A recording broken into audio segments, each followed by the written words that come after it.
you ever notice, with celebrities, how when they're telling you their story, particularly their autobiographies, they're always basically saying, it wasn't easy, it was tough, etc.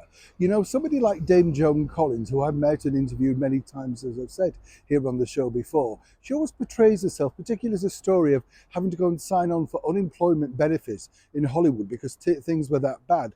She signed on once, she got a lot of publicity out of it, and more importantly, then she got some work.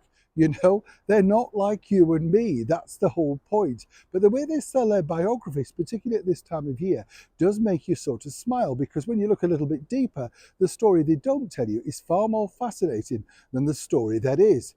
As ever, let me explain about one particular well-loved British actor comedy that really has repainted his own story.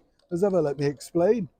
Hi, good morning. How are you? Nice to see you today. As ever, thank you so much for joining me. This particular actor will have a wave. I know you're telling me off. I can hear it. I can hear it. Yeah, I know. Thank you.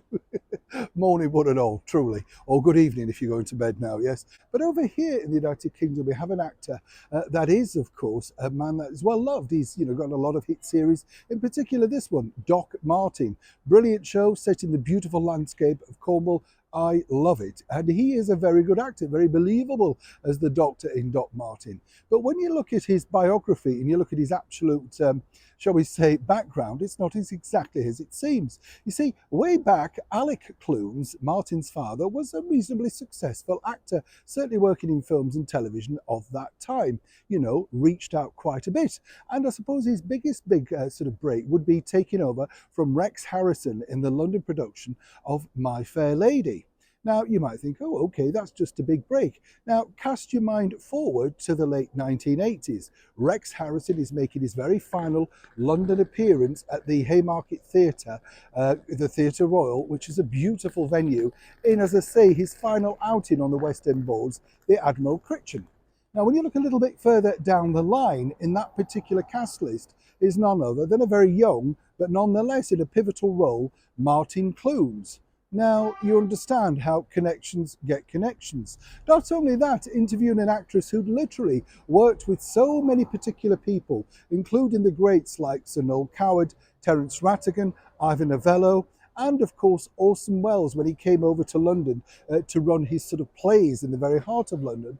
Well, working for a time as his secretary in London was none other than a lady called Daphne Clunes, right? So now Alec Clunes, Daphne Clunes are the parents of Martin Clunes. And what I always like to point out is simply this. When you think about it, as I say, they write their story as if it was very difficult. I struggled and, I went round everywhere, etc.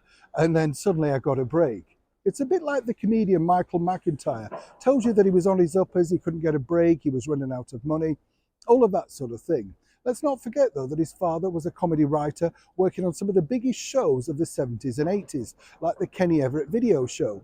So they had connections. The purpose of this story is really, if you're going through a really tough time and you think, wow, these people just are lucky, they worked hard.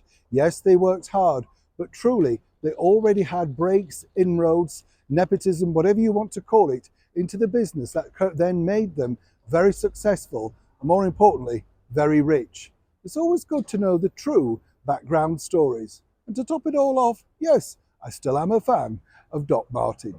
Neil Sean in the very heart of London.